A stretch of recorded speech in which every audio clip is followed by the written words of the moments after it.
Well, good day, everyone, and welcome to our FS Club webinar on innovation and the law. You will know me. I'm Michael Mainelli. I'm one of the directors of Zien, and it is my privilege to be able to introduce this event. And it's one that is really quite important to me, and I'll explain in a moment why. We are delighted, though, that we're able to hold these, and it's really only through the forbearance and tolerance and interests of our sponsors. As you can see, we have numerous sponsors around the world.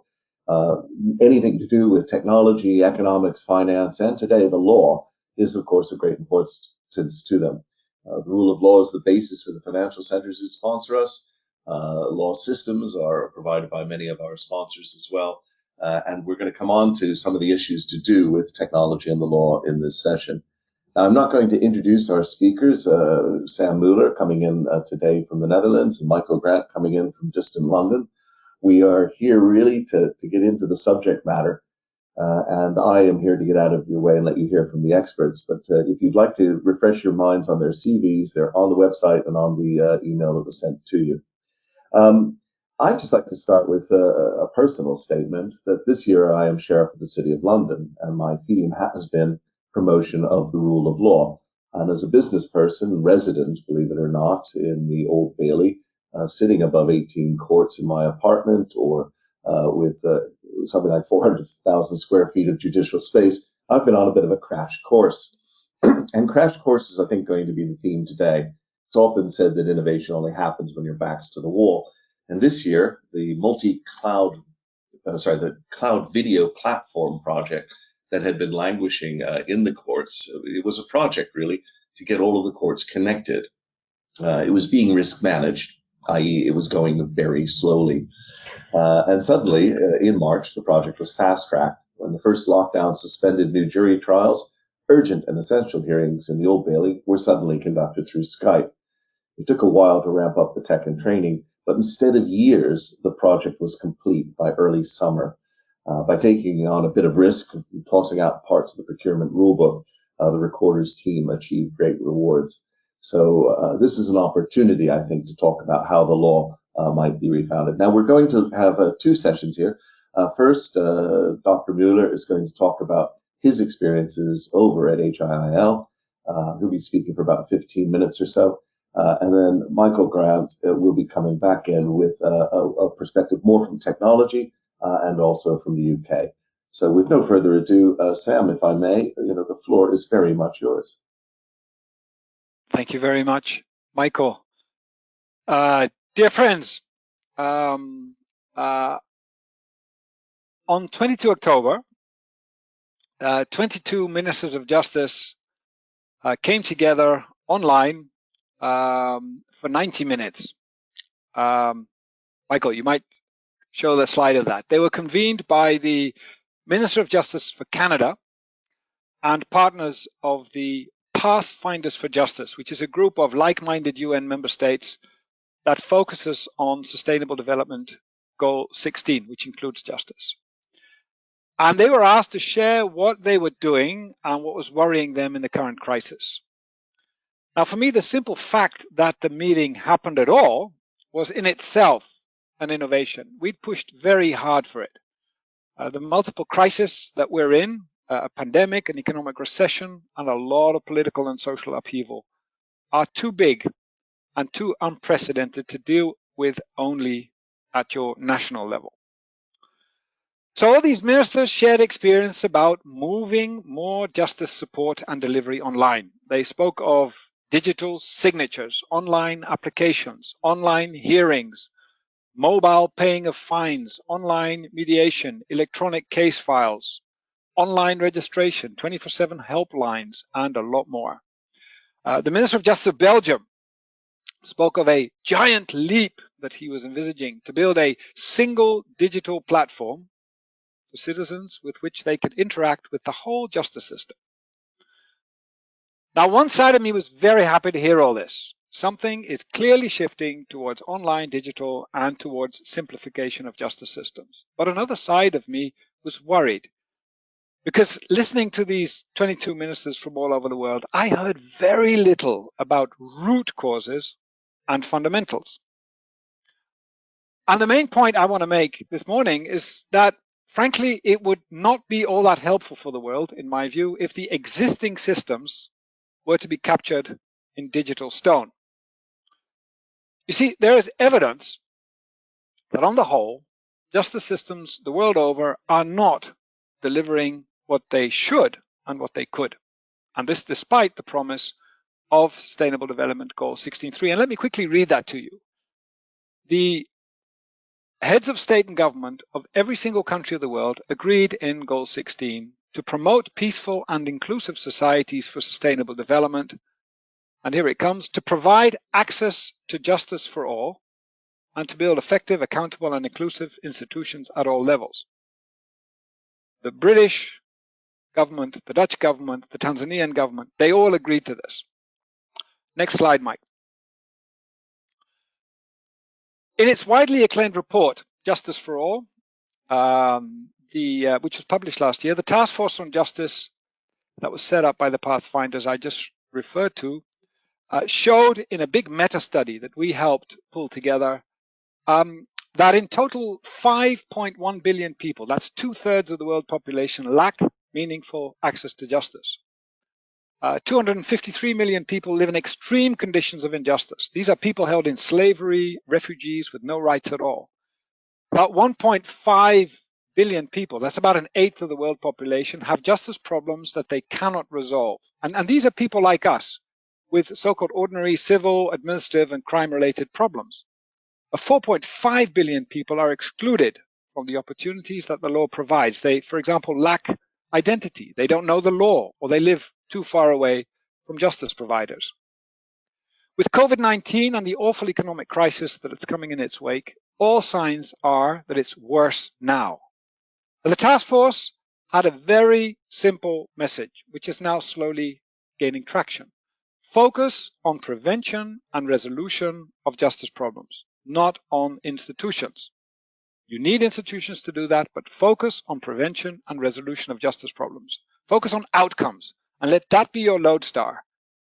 And if you look at outcomes and you measure against that, we have a serious problem in the world. First of all, in my many, many conversations with them, I've not found almost a single Minister of Justice, Chief Justice, or President of Bar Association that considers prevention of justice problems part of their work. They focus on resolution, which is odd. We know from the health sector that prevention strategies have added a lot more health to people's lives than cures. Clean water and healthy food have done a lot more than hospitals. Next slide. Secondly, we know that resolution rates are not that impressive and have remained so despite a lot of hard work and large sums of money over many, many decades. On average, in the countries that we've surveyed, only 24% of the people reached a complete resolution, and another 9% report a partial solution. The others, at the time we asked them, don't even try, drop out of the resolution process, or are still trying, usually more than 2, 3, 4, 5 years. Now, which countries you'll want to know? Well, these are countries in Africa, the MENA regions, but also countries like the Netherlands and Ukraine. This is a pretty universal picture. Next slide. We did a survey, a COVID justice survey amongst 300, a little under 300 justice leaders in July of this year. And most of them tell us that resolution rates will further decrease and are further decreasing. Evictions, bankruptcies, family issues resulting from death, domestic violence, contract enforcement, access to public services. These are but some of the areas in which demand for justice is increasing substantially. Next slide. The data also shows that less than 5% of the people with problems use lawyers, and NGO-supported services are only serving a small percentage of people, and only some government-supported community courts or similar mechanisms have a market share of around 20%. Next slide. In health terms, what we see is that the existing treatments, generally, and I'm generalizing a bit here, but the existing treatments consisting of complex, formal, largely adversarial procedures with little attention for prevention, And the existing delivery models, which are mostly judges, lawyers, legal aid, and many small initiatives that can't really reach scale, are not delivering enough. And I would argue that these are not systems you want to digitalize, at least not just like that. We need to innovate first. We need to look at the fundamentals, examine the systems themselves. A CEO friend of mine makes the distinction between change and transformation. Change, he says, is shallow. You paint a door that is red and you make it green. Nice. Transformation is deeper. You ask the question whether the door is needed in the first place. You ask how it's used, and then, based on your answers, you may or may not paint it. What we need is a transformation to people-centered justice, as the Task Force on Justice calls it. Justice that resolves people's justice problems, prevents injustices large and small from occurring, and that creates opportunities for people to participate fully in their societies and economies. And at Hill, we call it user-friendly justice. If we move to tech without looking at the fundamentals, we'll be technologizing something that is not working well. Now, you may think that is a huge undertaking. How can we achieve that? And I respond, there's good news. We have a crisis we could use. Because the current crisis situation also presents a tremendous opportunity, horrible as it may sound, on the back of so much suffering. The case for transformation is easier to make than ever. First, demand for justice services is up, as I've said. Justice is essential to ensure that the burdens caused by COVID are shared equitably. It's essential for economic recovery, and it cements and builds the trust and social cohesion we so badly need. Secondly, while demand is up, there's also less funding. Globally, GDPs are going down, and they will be for some time. Now, what's the only way out when you have more demand and less funding? To innovate, to transform. And that's not the same as a tech solution. Now, Michael only gave me 15 minutes, and I want to hear your questions, so I can't go into a lot of detail about how you make this transformation happen. At Hill, we've been working on it for 15 years now, and we're starting to get a fairly good picture of what is needed. For the sake of time, let me share two fundamental things we need to get it right. First, every country needs to get serious about evidence-based working in the justice sector. Without that foundation, we will at best be able to organize change, but not transformation. Every country needs to know at any moment what justice problems which people have. We've seen that only 60% of the justice problems that people have fall into 5 categories: land, employment, family, neighbors, and crime. And in the wealthier countries, land is often replaced by consumer problems. As a country that spends money on justice, you need to know, are people getting enough prevention and resolution for these problems? What do their justice journeys look like? Can they be improved? What justice treatments are working? Which justice delivery models are effective? And this in turn means that each country should have the capacity to collect such data about justice needs and about what is working to meet them. That would be a great place to start to use technology. Countries could develop shared protocols, best practices, and applications to collect such data. Platforms could be developed on which to share such data and to make it easy to use for policymakers. I've been calling for an IPCC on justice, just like we have in the climate change world, an IPJC. And if that's too ambitious, what about a series of small IPJCs in most countries? Next slide, Michael. The second thing we need to change is the justice marketplace. Justice needs a functional marketplace that welcomes innovation, public-private partnerships, and that attracts new forms of financing. There are, after all, a lot of potential clients, as the data shows. That's not a market with only 2 types of service providers full of complex rules and regulations and limited public accountability for outcomes. The current way the justice market is organized does not really make transformation possible. In a market that works, you can come up with a great idea that delivers a badly needed service, and you can develop it further. You could find funding, get innovation support, find found partners. You can set up collaboration with the government and other relevant justice institutions if it's very risky. We can look at the public health systems in most European countries, which, in a clever mix between public and private, guaranteeing equal access for all, are open to entrepreneurship and innovation. That does not really exist in most justice systems. We conclude in our 2019 trend report on financing justice that one of the reasons why innovation money is not flowing to the justice sector is because there are not enough good value propositions that can scale. And that's also what I hear from impact investors. And that's largely because the marketplace doesn't work. Some of the bottlenecks are laws and regulations and the often complex adversarial procedures that they codify. Data and evidence doesn't show that this works best. The regulation of legal services that make it hard to implement innovations with attractive revenue and operational models. The financial arrangements in the justice sector, from budgeting at ministries and councils for the judiciaries to fees and subsidies and investments, money doesn't flow to the most effective and efficient services. And lastly, procurement rules that make it very difficult for courts and governments to implement innovations that are developed by innovators in the country. Let me wrap up, because I'm anxious to get into a conversation with you. Yes, technology can offer us a lot. I've seen some amazing stuff, like this one, LawPaddy from Nigeria. It builds legal advice chatbots for people with simple legal problems, accessible with cheap, made-in-China phones. LawPaddy needs to be very careful not to upset the Bar Association with bots giving legal advice.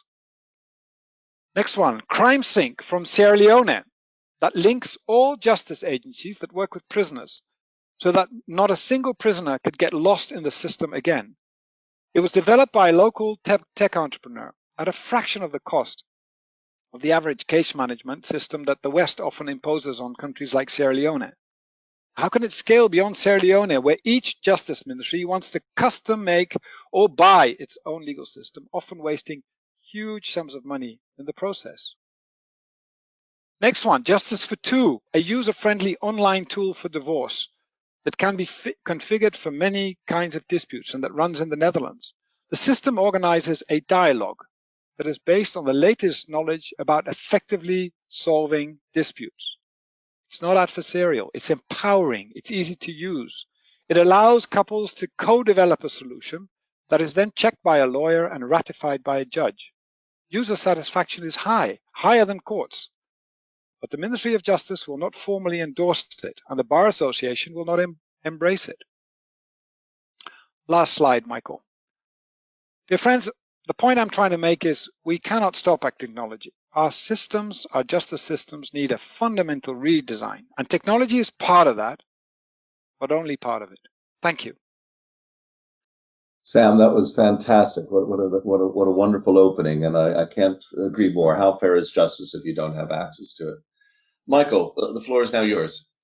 Thank you. Could I have my first slide, please, Michael? Thank you very much. Well, good morning, everyone. In the next few minutes, I'm going to attempt to cover a really huge topic, and I'm therefore going to just focus on the courtroom activities. And I'm going to talk through these three areas. So let's get stuck straight into the first one, shall we? The challenge of disruptive technology for the legal process. Now, these tech changes, of course, impact both the formal court procedures as well as the ways in which lawyers work with clients across different jurisdictions, wherever you are in the world. Now, many courts and judges, if I'm honest, historically have been a bit reluctant to innovate and may be inherently conservative with, of course, a small c. Many courts use tech to replace existing systems rather than, of course, focusing, as they should be, on reforming structures and processes within the justice system. Professor Richard Susskind argues that to use technology to change what we're doing is absolutely not the right thing. What we should be doing is not just adding to what we do. And of course, the legal system needs fixing, and technology, as he says, can really be a great ally here. He demands that we go back to the drawing board. Now, for us lucky people in the UK, we perhaps might argue that our English courts were relatively well prepared for using tech and hearings and able to respond, although pretty well okay, to the demands of the pandemic. But let's turn to what the technology change and lessons learned were during our COVID-19 period to date. There has, of course, been a massive technology acceleration. Some people would say we shifted 5 years in a mere 3 months. Remote courts were very, very quickly set up worldwide for remote hearings. Many, of course, having no physical courtroom use whatsoever. Video hearings have been working well and actually quite a bit better than expected, but the future has not yet arrived, and COVID is purely a trial for the future. English courts have been using BT Meet Me for audio hearings, Skype for business where video is required, and the public in many instances are given, if you like, transparency to the whole process through YouTube. Witness statements, as Sam has mentioned, are taken virtually, even with an electronic signature. Some innovative law firms are actually offering case extranets, allowing management of complex disputes and legal collaboration to a level never seen before. And machine learning patterns and predictions for cases are now, I hasten to add, somewhat better than the lawyers. And potentially even this could go as far as judgments. And document review through artificial intelligence is far better, I think indisputably better, than using junior lawyers by using, of course, these vast data resources that are available to us. AI has already fueled a massive shift in new technologies, such as natural language processing, where machine learning holds great promise in a legal system that, after all, is really based on words. Some tools are helping lawyers to perform legal research, to predict case outcomes, to decide which arguments even to lay before the judge in the first place. There's tons of advice already available online via chat box and apps, and some that have been mentioned as well by Sam. There's a Turbo Box. My favorite, I think, has to be Rocket Lawyer, which help complete some of those incredibly complex documents, which could be ranging from as far as taxes at one end and divorce at the other.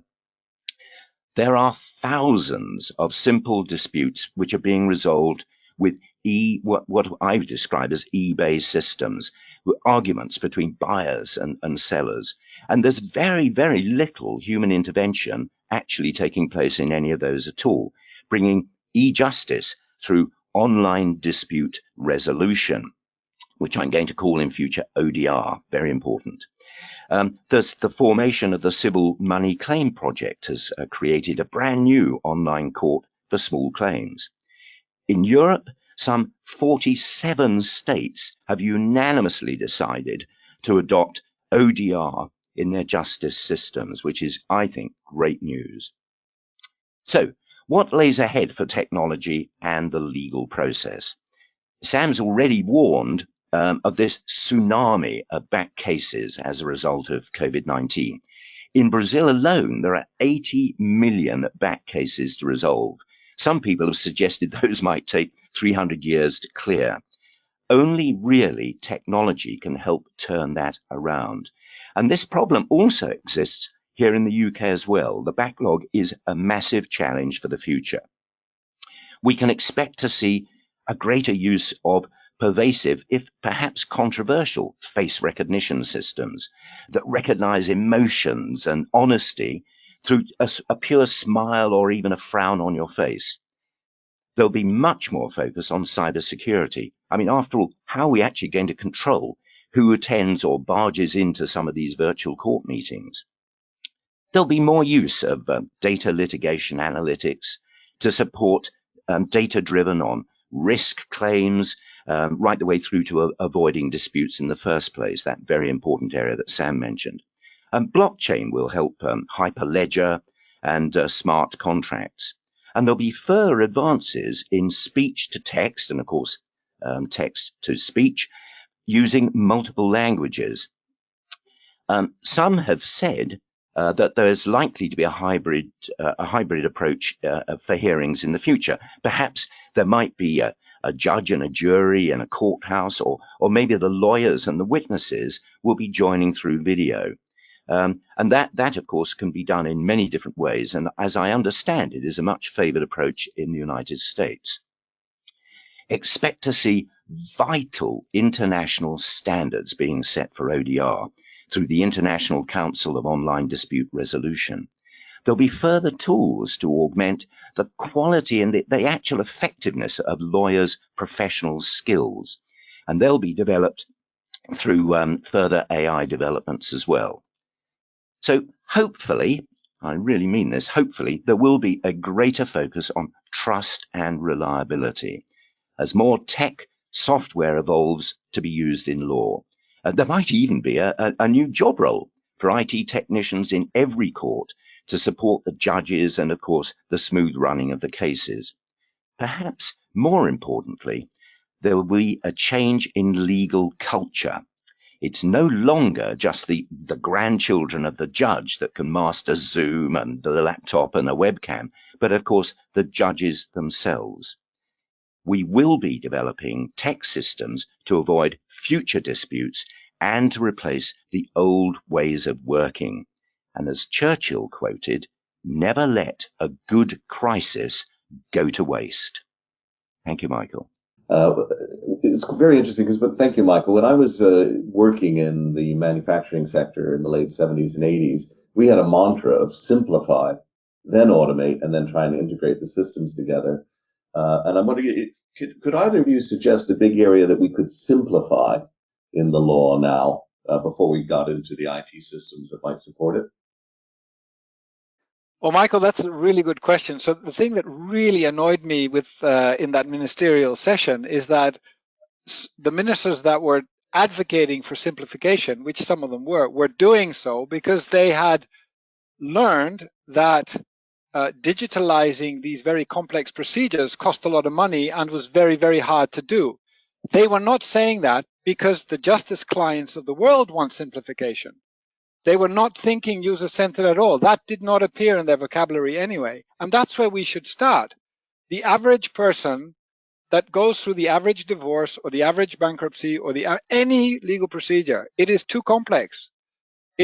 Most of them don't understand what's happening, how it's going, and you need a huge head start to be able to understand that. Even me as a lawyer, there's a lot of it I don't understand. So I think simplification and simplification, in my view, will be largely driven by evidence. If you look at the way a user would like a dispute to be resolved, they want a process they understand. They want something that is fairly quickly. Most people that have a justice problem want it resolved quickly and want to move on. And if the process is somewhat fair and they lose, most people don't mind. Most justice problems are solved in some kind of agreement. It's only very few of them that have to end up in court where there is an absolute yay or nay. So I think simplification is absolutely critical. Okay. Jane in West London asks, in theory, rule-based systems should be able to resolve many justice problems. In practice, each jurisdiction has subtly or unsubtly different rules. Wouldn't we need international standards rules for many justice problems in order to achieve a global sea change in access to and speed of justice? Michael, any thoughts there? Well, I think that the whole international standards area is absolutely critical, and I mentioned briefly that in terms of ODR. If you don't have standards across the legal system on a global basis, I can't see how international disputes could ever be resolved. And this whole area of standardization is one which I'm really delighted to see most of the European states are really focusing on. We had a session last week on e-signatures, electronic signatures in Central and Eastern Europe, contrasting 9 countries, and in a sense with fairly modern judicial systems, in the sense they've been renovated in a sense And it was surprising how little commonality there was just on the area of acceptance of e-signatures. So, which one would have thought would be fairly common. Sam, Bob McDowell is a lawyer in the Channel Islands, and he's asking you to comment on, isn't there a distinction between access to justice and access to the legal system? Wow, that's a deep one. I suppose you could say that. I mean, the access to the legal system. You see, the legal system is a big thing. Huh? I always very simply bring it down to a system that helps us kind of coordinate and make rules. It helps us enforce those rules, and it helps us deal with disputes we have around those rules. And all that together is the legal system. And we could get very philosophical about what is the legal system. Is it only the formal system? Is it the informal system? I guess I take a very simple approach. In the end, what a legal system, I've started to expand my own definition of a legal system a little more in the course of my life. In essence, I think it should be a relationship management system. A country that has, has a good relationship management system is a country with a lot of social capital, with a lot of trust, and on every single standard, economically. Also, if you look at the countries that are doing best in this crisis, are countries where social capital works, where there is trust, where people can rely on each other, where there is cohesion. It's in many ways, data shows much more important, or at least as important, as economic power. Having social capital and economic capital, social capital is underestimated. And what a legal system ought to do is contribute and be a good functioning relationship management system that allows people to deal with differences, which they will inevitably have, in the best way possible. And then we should put those users at the center. And that's maybe just a quick going back to the previous question. Yes, the rules per country are different. But what you're increasingly starting to see, for example, with the amazing work of the behavioral economists, psychology, neurology, and sociology are not all that different. So you may have different rules, but I have not seen one study anywhere in the psychology or neurology that says if two people have a dispute, that it's a really good idea for both people to go to two people who are dressed in black gowns, explain in ordinary language what their problem is, so they could translate it into really complex language, go to a third party, have a discussion, really complex language, translate it back, and then go back to me. Nothing anywhere says that is a good way to do it. So let's go back to the evidence and see what works. Well, I'm not sure the prelate in my Orthodox church would agree that not going to people in black is a good way to solve disputes, but I get your point. Michael, I'm not sure I'm going to pronounce the name properly, so my apologies in advance, but Vedegi Pillay would like to know, as a current undergraduate law student, what technology do you suggest I pay particular attention to? Oh, I would say cyber technology, cyber security. One, because there's a great shortage of skill sets in that whole area. And also because, of course, cybersecurity people in the IT business are absolute top dollar earners. And if he's a lawyer on top of that, he's got a very bright future. Well, that actually comes to a point indirectly that bothers me in a way. This question here, would more extensive deployment of technology finally bury the windy rhetoric of the old style advocate? Which is a great point. But there's a deeper subtlety to that, Sam. You spoke about a marketplace, and this has been a marketplace that in many senses is dominated by time. And so the motivation in a marketplace dominated by time is not to shrink it. We've seen this, for example, in the auditing sector, which has actually had negative productivity for the last 20 years, because the more time they spend auditing accounts, the more money they make. So there's very little motivation for change. How do you see that in terms of your marketplace thinking? That's exactly the point I was trying to make. I think it is a market with limited public accountability. And that's also why I believe that the conclusion of the Task Force on Justice and the idea of such an international panel on justice change, or some kind of a lighthouse, some kind of place, observatory in each justice system that just monitors outcomes. You see, the difference between the health sector and the justice sector is that in the health sector, if diabetes or cancer patients or high blood pressure patients are not treated very well, those outcomes are visible. They are that voice is heard.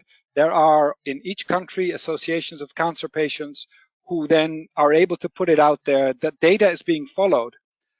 In the justice sector, there is no association of divorce patients or association of inheritance patients. That voice is not heard. They're all suffering individually from something that isn't really working, and they're all grinning and bearing it in many ways.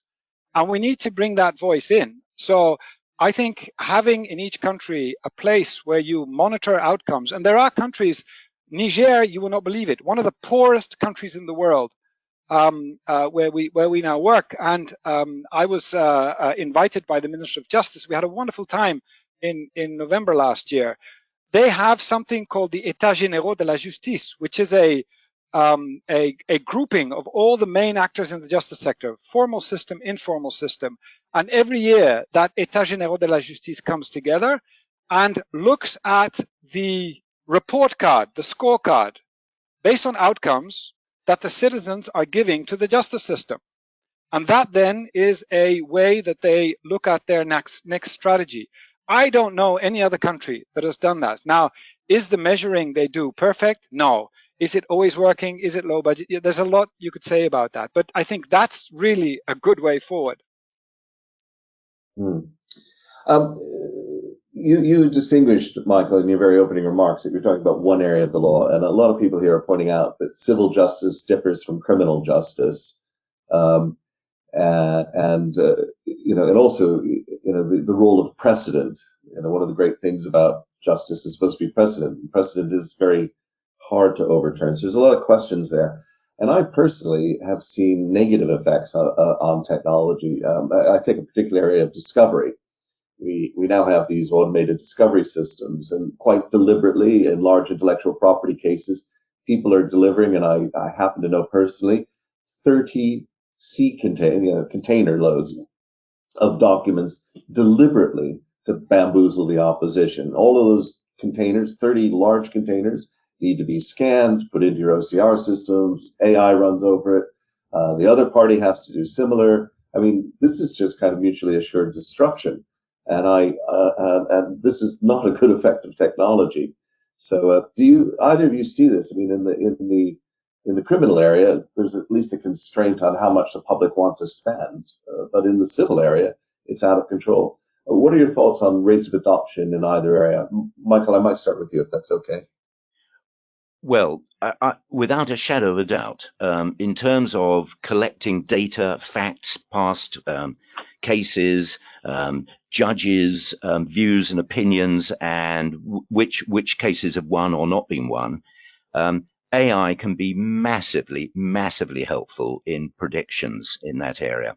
And in terms of document perusal, in terms of document, if you think of the millions of documents that can be handled through AI, which are significantly greater than any sort of normal human being lawyer, I would have thought that AI could be a great help in that area, and rather than a hindrance. Yeah, Michael, I make a distinction between on this one in civil justice area between the big companies with their big intellectual property thing and just the so-called mundane justice, the ordinary justice that most people face in the area of civil justice, and frankly, most ordinary citizens don't even know the difference between whether it's criminal or whether it's administrative or whether it's civil. You see that very clearly in the area of debts, for example, where these things kind of intertwine. But I would say that in the area of mundane justice, and the Justice for Two is a great example of that, where AI is used so that the parties have all been guided through a dialogue in which they formulate their interests, the things they want to secure, the things that are important for them in the divorce, and then supported by an AI system, the system is able to come up with solutions that have worked in most cases for most couples in a similar situation as you, and they're able to present that to the parties to look at, and then based on that they could refine it, and then they could move forward. That's, I think, a really easy and good use of something like AI. But indeed, when it starts producing sea containers full of papers, we've lost the plot, I think. Well, it's just that sometimes on the other end of 30 sea containers is not a large company. It might be a sole person with a patent. So just it's Yep. not always that. Patrick Tolhurst makes a comment here, which I'd just like to share with everyone. We've developed automated software for company and shareholder management, voting, and interactions with UK authorities. One of the things that we have discovered is that the problem that it is possible to over-engineer and make products that are too complicated and difficult for users. So, very much agreeing with you on the simplification bit, and wondering, in fact, should legal technologists in the future focus on AI or improving and automating simple processes? I've got an interesting question here from Ian Harris. I think this is for you, perhaps, Michael. Personally, I favor innovative technological solutions to help solve all problems, but I worry that many citizens do not trust authority and do not trust technology. I hear what you both say about evidence, but we currently seem to be living in a counter-evidential area if the US election, for example, is anything to go by. And I sort of see Ian's point here. I went to the court, but it was rigged against me. Who needs a deep state when we've got deep law? Because the system, the system's pronounced and I lose out. Any thoughts on that, Michael? Well, I think ethical standards in technology are incredibly important, and particularly in the area of AI development. If people are building algorithms which can change people's lives, better or worse, you better be darn sure that the professionals who are doing it are, one, well qualified, and two, have the right spirit and ethical approach to life. And certainly, from my point of view, this is one of the things which, for example, the British Computer Society, that's the Institute for IT, is very heavily based on, and trying to ensure that there are good qualified professionals in those roles where these things can go wrong, and ethical standards are next to nothing in terms of importance. We still have a lot of questions. I might overrun by a minute or two, but let's if we can tackle a few quickly. Sam, I think this is for you.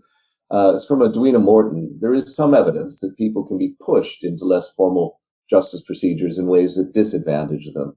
Some would argue that religious courts rarely benefit women. Are there not dangers to real justice from the emphasis of less formal procedures? Oh yes, one needs to be very, very careful there, and there's no easy answer. In many of the countries that I've worked, a slightly less good religious court is better than no court. So you're up against those kind of dilemmas. But also there, I have seen some great examples of where technology can be used to improve the quality of these informal justice mechanisms by making, for example, the voices of women visible and clear, and by doing ratings of informal justice systems, just like we do them on Amazon.com, whether, on a number of bandwidth you were actually given what you were given, and then the formal system could intervene if there's a chronic bias against, for example, women, or if there is corruption. And there's a lot of interesting stuff happening in that area. In Uganda, where we work, they are trying to strengthen what many people call informal justice, but at the same time making sure the informal justice has the quality that it's supposed to have, and in Kenya as well. And then how do you balance what the formal justice system does, because the formal justice system can't take on everything, and has the right kind of interventions. But I think technology, and again, data, is a really useful tool to get that balance right. All right, I'm going to try and squeeze two in quickly. Michael, a question for you. In the UK, as you know, we have an extensive lay magistrate system for criminal law. Perhaps it could be improved, but it seems to work reasonably well. Would you advocate a system of lay justices for civil law? as well as for criminal? And either of you, do you know of examples of lay magistracy systems for civil law working in other countries? Good question.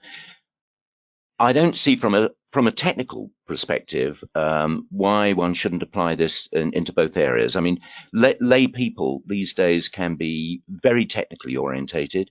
A lot of magistrates I know, come actually out of a technical background, and I would have thought that was not an unreasonable expectation for the future. Okay. And a question to close for both of you, perhaps Sam first and then Michael. This is from Stephen Castell. What is the political and economic attraction to a government to transform, to fix this prevention of justice problem? It sounds like it could be very expensive with little political or economic return. So why should any government bother with it? Nice in theory, unlikely in practice. The economic hit of COVID could make it even more unattractive and impossible. Any remarks on that, and any closing remarks as well, Sam? Brilliant question, and one that I discuss a lot with ministers of justice that I meet all over the world. And indeed, making the business case for justice is not that easy, and we need to get much better at it. But some things are quite clear. As I said, a good justice system is the single best contributor to social cohesion and trust within society, and that's what you want. There are also clear data that show that a good, well-functioning justice system is really good for SMEs and for innovation, and without that, there is no investment in innovation. And so for the economy, it's also really good. There are also studies that show that good justice systems are good for health. My wife is a GP. Everybody that is in a divorce, almost everybody ends up on her desk at a GP because they have health problems, because the system is so stressful and so difficult to do. So there's mounting evidence, but it's slowly being collected. But we need to be better at making that business case for sure. And Michael, but I would suggest that if technology can help save time, that is going to save immense costs, particularly in the legal profession in many different ways. And if I may, I'm going to just take this quick opportunity because, funnily enough, Dr. Stephen Castell is actually one of the BCS IT law specialist group. And both he and Nigel Young and Graham Ross have been tremendously helpful in taking me through a pretty steep learning curve. Oh, good. Yeah, and Stephen is actually online here suggesting maybe the subject of a whole future seminar would be private sector law. Sam, you mentioned this idea of impact investors looking at this sector. It'd be interesting almost to look at it as an investment opportunity. Definitely. That could be really quite fascinating. Sadly, folks, there are many questions and comments out here about ethics, about skill shortages, about the marketplace. And in fact, even one I'd love to talk about, which is access up to IT. Why, for example, when we have shareware systems such as Jitsi or BlueJeans for video conferencing, are people actually using Zoom and Teams and Skype, which are commercial? So I think we could go on for ages, as we all know, and we had a great warm-up chat too. But sadly, I do have to bring it to a close. So always a sign when I get a lot of thank yous. And I would start to say, if I could hold for just a second, firstly, thank you very much to our sponsors, many of them providing and integrating technology that would matter in this space. Secondly, to thank the audience, particularly engaged audience today, which was extremely nice, and some deep questions, which I certainly appreciated. We feature next week quite a few events. One of our City Forum events on building a global Britain, with Madeline Moon and others dialing in from America, discussing the post-Biden win and what the Biden administration might be doing, new ways of investing in technology, the future of fintech in the UK post-Brexit, with Charlotte from Innovate Finance, data gravity. One I won't even try and explain, but personally I think it is extremely interesting. Does where the data reside matter in terms of how financial centers are built? And finally, we're going to be looking at Schrems 2, Brexit and data localization, the famous GDPR issues in Europe. But what I really need to do, most of all, is to thank the two of you. It's been a delight to work with you both. It's been fun setting this up. I've enjoyed the conversations ahead of time, and I've certainly enjoyed the conversation today. Unfortunately, I'm unable to open the floodgates of applause, so I have here my Buddhist karmic clapper, and I say thank you. And we hope to see you both again. Thank you. Thank you. Thank you so much. I enjoyed it. Thanks a lot. Yeah, me too. Thank you, Michael.